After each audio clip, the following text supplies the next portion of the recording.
My beloved Salem, here we are again. We left off talking about the unjust steward.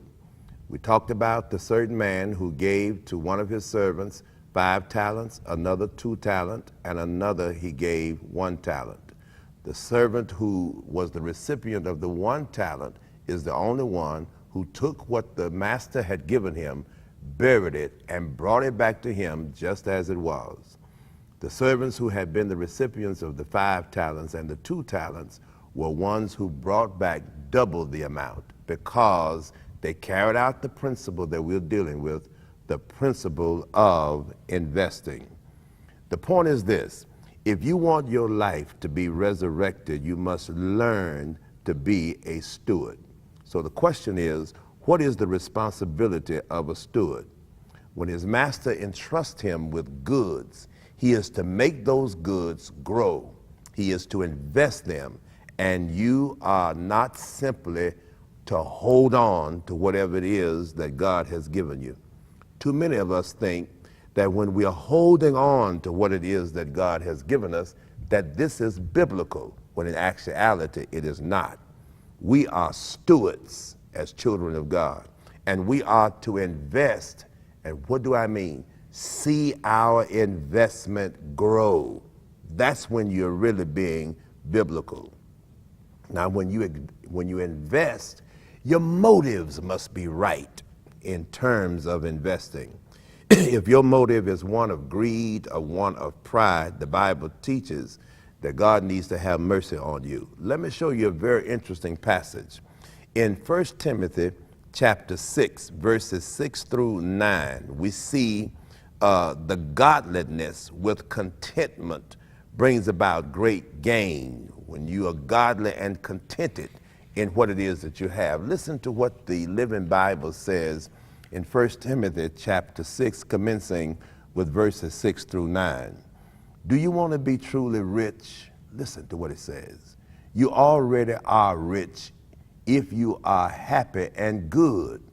After all, we didn't bring any money with us when we came into the world, and we can't carry away a single penny when we die. So we should be well satisfied without money if we have enough food and clothing. Listen to what the Bible is saying. Just because you don't have the riches and all that you think you need to have, you got all you need to have. God does not promise to supply our wants. The promise is to supply our needs.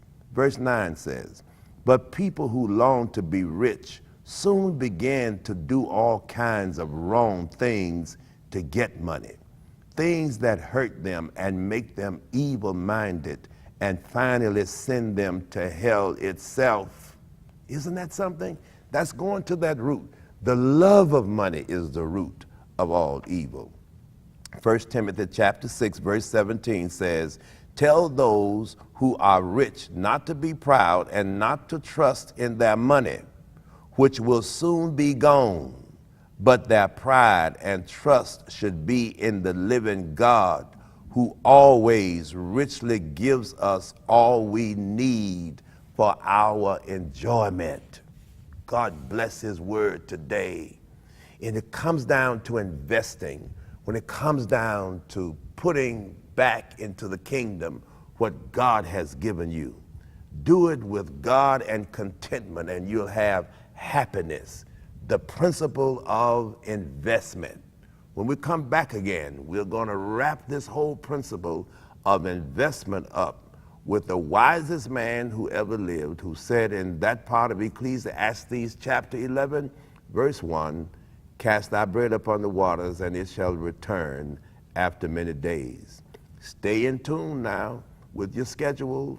Don't get behind. If you get behind, make sure you catch up. It's very important. Be at the Bible studies every Wednesday night through the course of this whole Lent season. Every member of Salem should have gone through the Bible at least one time, because we are Salem Bible Church. Stay with your fast.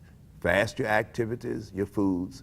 Continue to lay aside your sacrificial giving for Resurrection Sunday over and above your regular giving until we meet again. May God be with you.